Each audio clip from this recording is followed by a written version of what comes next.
Hello. Thank you for tuning into this edition of Telling Our Story in Prince George's County. What was the first educational institution to integrate in Prince George's County? And what do pro golfer Fred Funk, musical talent Genuine, world-renowned ice skater and Olympic medalist Michael Weiss, and yours truly have in common? My guest for this edition of Telling Our Story in Prince George's County is the president of Prince George's Community College, Dr. Charlene M. Dukes. Stay tuned for the answers to those questions and the great story of Prince George's Community College. I'm your host, Council Chair Andrea Harrison. Telling Our Story in Prince George's County comes your way in just a moment. The child who's had 7 addresses in a single year because she's in foster care, because her father abused her, and her mother couldn't believe her. She is the child I am for. I am a CASA volunteer. I am you.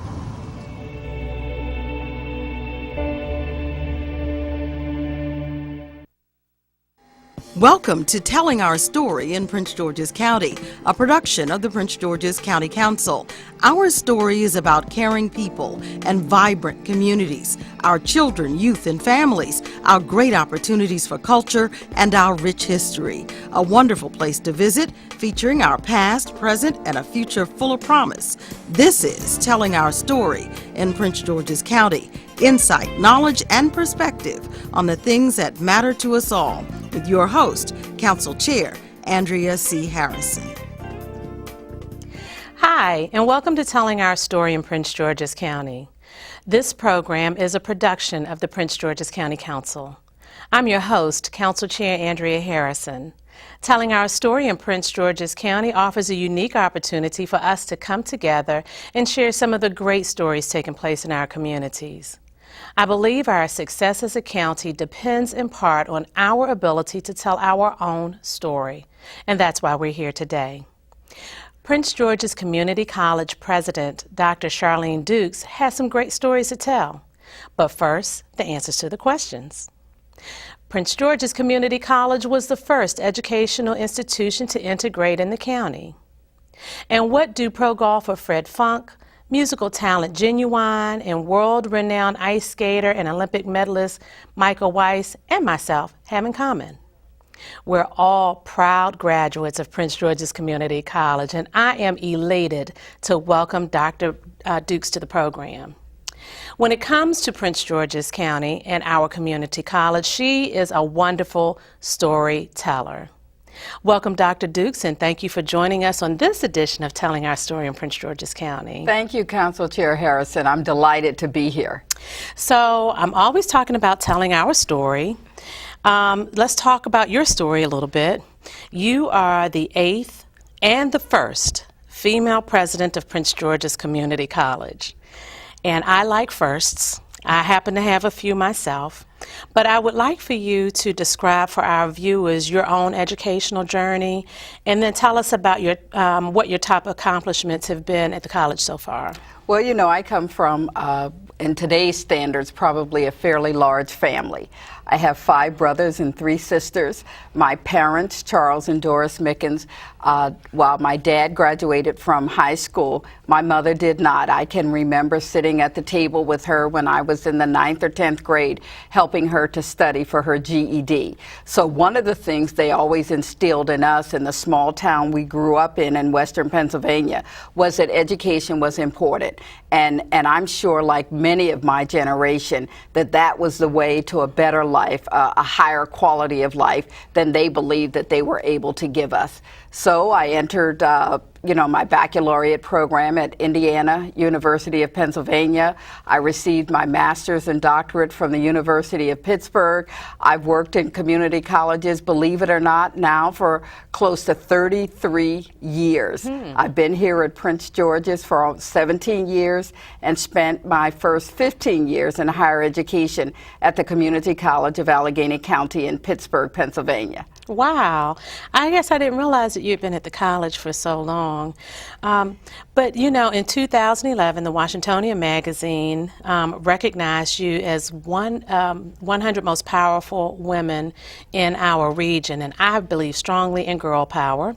But what is the professional and personal significance of such an honor? Well, I think professionally, what it really says and what it does for us is really put the work of the college out there in the public view, because it is really about serving 44,000 students at Prince George's Community College. It's about being one of the largest institutions in the state of Maryland, both 2-year and 4-year institutions. We're the 7th largest institution in the state of Maryland. So, and it is about the work that we do, certainly working with students to achieve their goals, to recognize that they have potential and that we have quality faculty who are out there to help them every day. And then playing a little bit in what I would call the national arena of higher education, ensuring that community colleges, quite frankly, get their just due, because we are educating hundreds of millions of students across this country. So you have had, I guess, the majority of your career in community colleges. Yes. What made you choose a community college path as opposed to university or high school? Well, you know, when I graduated from college in 1980, I was just looking for a job, like many people were doing. And we were, at that time in the early 80s, you remember there was another recession that was going on, and it was very difficult to find work. So one day in the job announcements in the newspaper, I looked at an announcement from the University of Pittsburgh at Johnstown, and the announcement was clear.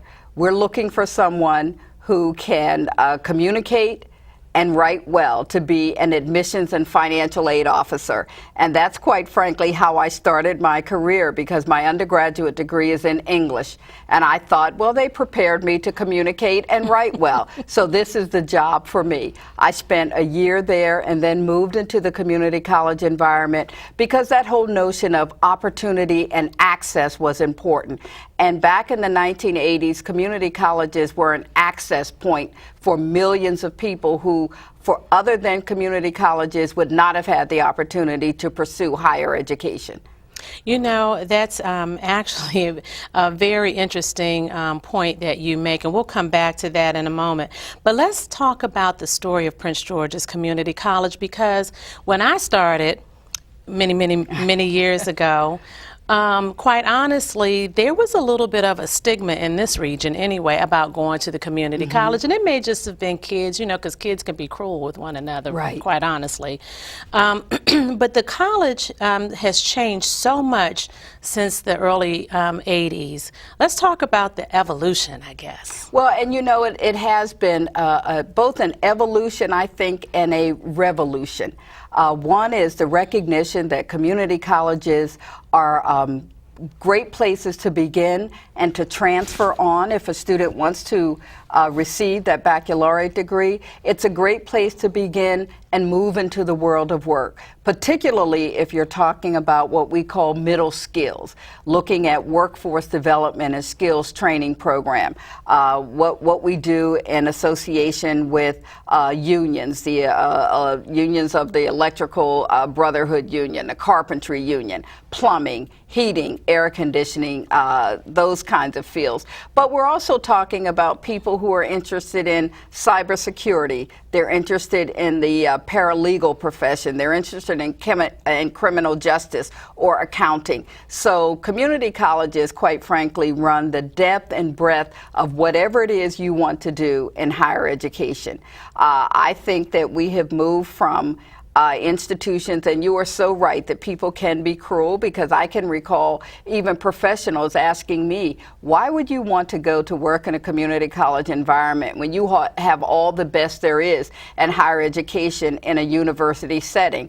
And it really was about making sure there was a way for underrepresented individuals to realize the potential of higher education. And at that time, you know as well as I do that we were talking about minorities, women, and people returning from the armed services. When you think about the GI Bill and how community colleges open the door to hundreds of thousands of veterans across this country. So it has been a real pride for me to do my work within this environment. So you sort of opened the door, speaking of opening the doors, you sort of opened the door to an area where I wanted to go, because the community college offers not just degree programs, because the reality of it is that not every child who's coming out of high school is going to go into science, technology, engineering, or math. I mean, there's a lot of emphasis on it, and it's a great thing, but that's not necessarily everyone's reality. So at the community college, there are so many other opportunities, not just degrees, but certificate programs. You've got a huge hospitality program. You've got the health sciences program, which is a very big industry now. And then the other certificate programs you talked about with the unions, because quite honestly, not everyone can get into the apprenticeship program. They're very selective whether or not they're picking family or friends or whatever. There's a legacy involved in Absolutely. that. Exactly. But they have these opportunities. Let's talk a little bit about some of the opportunities, and then actually I would like for you to talk about the middle college. I will do that. Well, when you think about the fact that at Prince George's Community College, most people see us as the Largo campus, which is located on the corner of Route 202 and Campus Way South. But in actuality, we have several degree and extension centers and training centers around Prince George's County. The University Town Center in Hyattsville, the Laurel College Center in Laurel, Maryland, which is a partnership with Howard Community College. And a student can begin his or her associate degree work at Laurel College Center, and if they are moving along the right path, they can actually move to a bachelor's degree, a master's degree, and a doctorate, and never have to leave the Laurel College Center. It's a regional higher education center that mandates partnerships that allow students to move up and through the education continuum. We're talking about the Westphalia Training Center, where you can have access to all of those skilled trade programs that we just spoke about. And though there are partnerships with the Carpenters Union that allow us to do that, as well as other entities within that industry. And then we have the Skilled Trade Center down in Camp Springs, which is a relationship with Southern Management. We were able to purchase that building from the federal government for $1, as long as we were providing educational services to people in the community. So you're talking electrical work, carpentry work, again, and it's just the whole spectrum. So we look at our partnerships with the Prince George's County Public Schools, particularly in the career and technical education area. And you are so right that there are many jobs out there today that require what we call middle skills, a minimum of an associate degree, but students do not necessarily have to go on immediately for the bachelor's degree. When we come back on the other side of the break, I want to talk a little bit more about the mission. You talked about it some before our viewers, just to put it all in perspective. And then we'll talk a little bit about the middle college, because I think that's a great opportunity. And then some of the other new and exciting things that are going on in the campus. All right. It's time for a short break. Please stay with us for more of our conversation about Prince George's Community College with its president, Dr. Charlene Dukes, on telling our story in Prince George's County. We'll return in just a moment.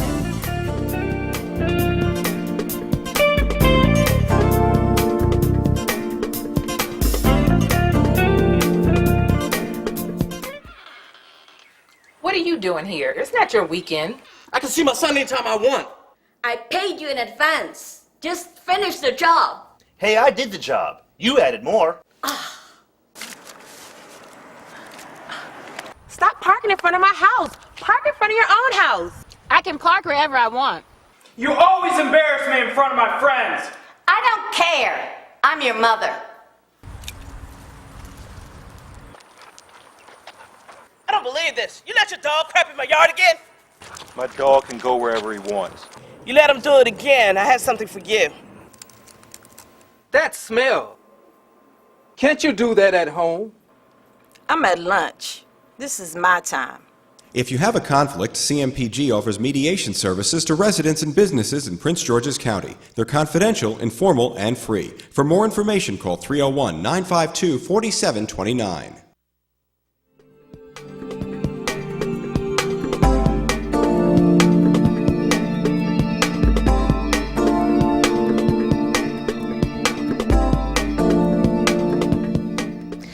Welcome back to Telling Our Story in Prince George's County, a production of the Prince George's County Council. I'm Council Chair Andrea Harrison, and I'm your host. We're telling the great story of Prince George's Community College with Community College President Dr. Charlene Dukes. Thank you so much again for being my guest here today. And I'm so proud of this institution. You know, I'm always telling everyone about that I'm an alumni. I'm a proud alumni. But I want to talk about some of the things that make me so proud and make all of us very proud of the community college. And one of those is the establishment of the middle college. Yes, we have the Academy of Health Sciences at Prince George's Community College, which is a unique partnership between the Prince George's County Public Schools and the college. As a matter of fact, it's the first such partnership in the entire state of Maryland and prompted Governor O'Malley to put in this year's budget an innovation fund to create other similar programs across the state. But what it does is it allowed us to work together to admit the first class of ninth graders. So on the college campus, we will have a full complement of grades 9 through 12. We just admitted our third class of ninth graders, so right now we're grades 9 through 11. Those students, when they graduate from high school, our first class of 2015 will graduate with both a high school diploma and an associate's degree. So they will have a step up and a leg up at 18 years of age that many of their peers will not have had the opportunity to have. We're very excited about that. We traveled the country to talk about these middle college programs. And what's most interesting about ours is that 50% of the students must be from either low-income families or they must be first-generation college students. The average grade point average for the first year was a 3.5. So what it says is that while we may refer to these students as high risk because they have some of those risk factors that we talk about in higher education, what it really says to us is that these students are motivated, their families are motivated, and they are truly high achievers. You know, I think that's very, very important, a very, very important point for us to get across because many people don't want to give Prince George's County credit for the greatness that we possess. And I think it's very important for us to tell that part of our story. Our children are successful. Our children are extremely successful, whether they're coming to Prince George's Community College or moving on to four-year colleges and universities or other kinds of post-secondary institutions across our county, our state, or our region. When you think about, you named early on the fact that you highlighted 4 graduates of the college, but we also need to think about people like Kathy Lanier, the police chief in Washington, D.C. is a product of Prince George's Community College. Lisa Baden, the traffic reporter, is a product of Prince George's Community College. Judge William Missouri received his associate degree from Prince George's Community College. And we have several faculty members who graduated from the college, went on to earn their doctorate degrees, and have come back and reinvested their time, their commitment, their energy, and their talent to educating people in an environment in which they were educated. So we're really proud of the work we do. We're a predominantly black institution. 93% of our students are students of color. 93% of our students are residents of Prince George's County. And quite frankly, a high percentage, over 85% of those individuals, stay in Prince George's County and contribute to the economic vitality of the county in which we live, work, and play.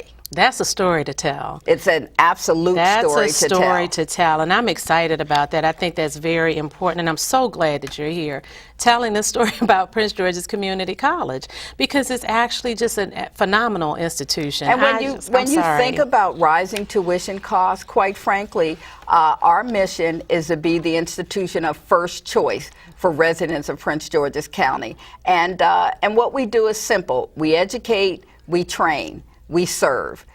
Those three things are so simple to ensure that people can come through the institution and enjoy a quality of life that allows him or her to be productive members of our community. And that's really what it's all about. Absolutely. How do we learn, and then how do we give back and serve where we live? That's called community. It's called community, and I'll tell you, service is so important to me that we even have a service project for our employees. How do we give back to the county that supports us financially through our budget process, but also supports us by just being good friends, good neighbors, and good partners? We talked about the Prince George's County Chamber of Commerce, the Prince George's Business Roundtable, the Prince George's Community Foundation. We talk about some of the local businesses, Lockheed Martin, Pohanka Automobile Services. I could go on, Doctors Community Hospital. I could go on and on and on about the local, both for-profit and nonprofit entities that have been real partners with the college to ensure that our students have their needs are met financially or through internship programs, developmentally, in so many ways. Well, you know, an organization takes on the personality of its leadership, and you have built a great, great legacy at Prince George's Community College in your short tenure there. One of the other things that I wanted to talk about was you've done some work with some organizations that actually do some mentoring and preparing young people for school, College Summit, Hillside Foundation, even the Harlem Renaissance Festival, partnerships, wonderful partnerships. But you have received some major accolades and honors in the last few years, one of which is being named the president of the State Board of Education. And then the president recognized you as a champion of change. Well, you know, I will tell you that all of that, I tell audiences all the time, both internal and external, that as the president, I have the pleasure of standing up and representing the college. But the work that we do on a daily basis, changing the lives, transforming the lives of the students we serve, we have the faculty, from my perspective, the best faculty in the region, the nation, the world. We have just an outstanding staff, and they are there every day on the ground working with students to ensure the work we do bears its fruit for students. So the White House Champion of Change, while I know it's assigned to an individual, I say to people all the time, this is about Prince George's Community College, because I couldn't stand out front. You know, I have the pleasure of being the leader, but you can't lead if you don't have people who are standing there beside you every day to do the work that we do. And they are standing there every day, and I respect each one of them in ways that I never could have imagined I would as a young professional growing up in this business. Isn't that interesting? That's actually great. You've got a lot of construction that is occurring and that has occurred in the very recent past. Talk a little bit about that. Well, our newest building is the Center for Health Studies. It's allowed us to do several things. One, to develop some new programs. So we're looking at programs in physician's assistant, medical sonography, and what we would call medical assistant program. Those are the three newest programs that will be on the books very soon. But it's also allowed us to double the number of students who are entering the nursing program, the nuclear medicine program, the respiratory therapy program, certified nurse assistant, because as we look at the world of healthcare, we know that people are living longer, and as a result, there will be healthcare needs that will have to be attended to. So we are providing students with what they need to leave with an associate degree, take their licensure exams, and then move out into our healthcare facilities all across the region. You know, we talk all the time, as you know, that so many people leave the county for work every day and then come back in to the county at night. Our students are doing just the same thing. They're working at Prince George's Hospital. They're working at doctors. They're also working at the Washington Medical Center and Providence Hospital and the like, Anne Arundel Hospital. So we really believe that we're doing the work that we need to do to provide these qualified health professionals to service all of us across the region. We're looking at the fact that in another year we're going to renovate Lanham Hall, and you probably remember Lanham Hall. I remember doing key punch on the first floor of Lanham Hall. Most of these young kids here in the studio have no idea what key punching is. I can remember registering students through the key punch process.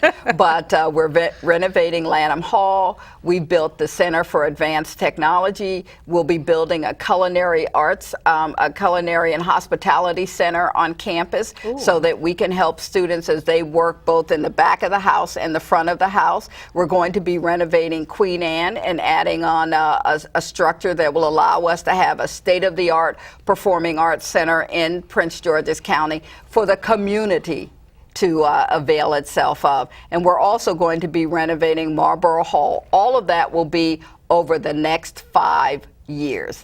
So we're very excited about that work. And what I hope is that when you come on campus in 5 years, that you will see this revolution in terms of the physical aspects of the Largo campus. So with all of this expansion, I do have to ask a question.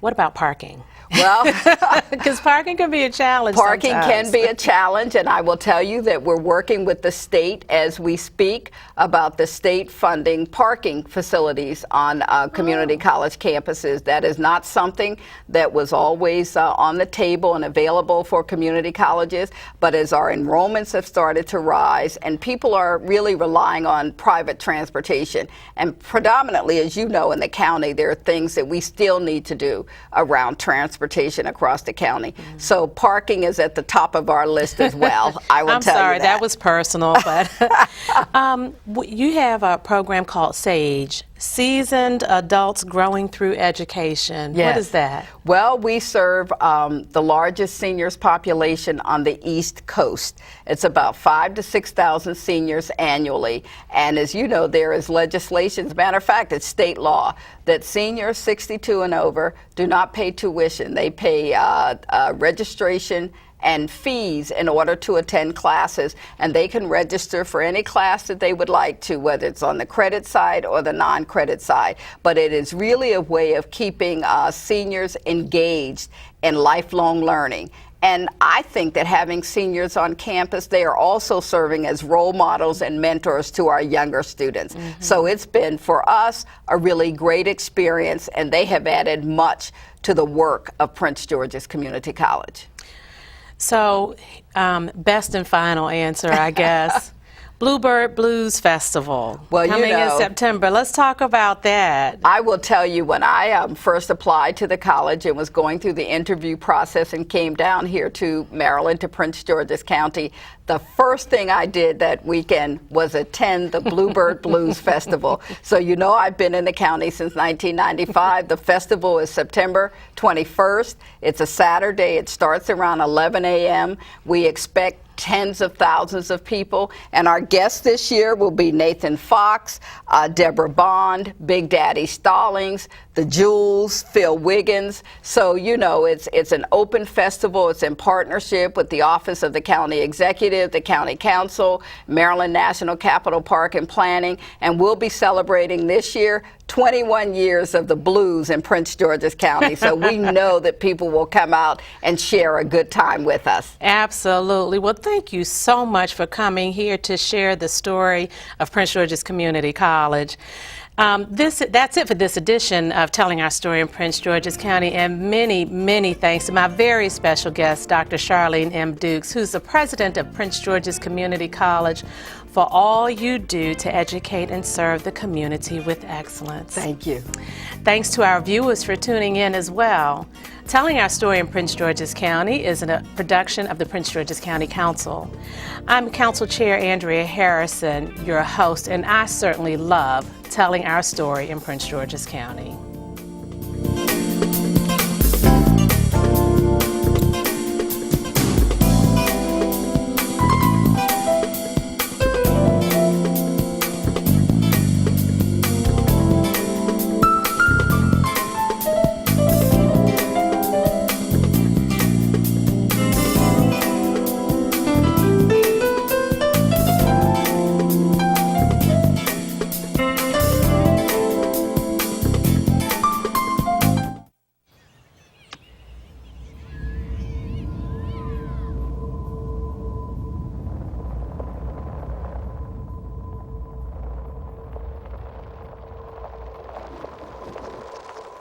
7,000 high school students drop out every school day. Let's catch them before it's too late. To start helping students in your community, visit boostup.org.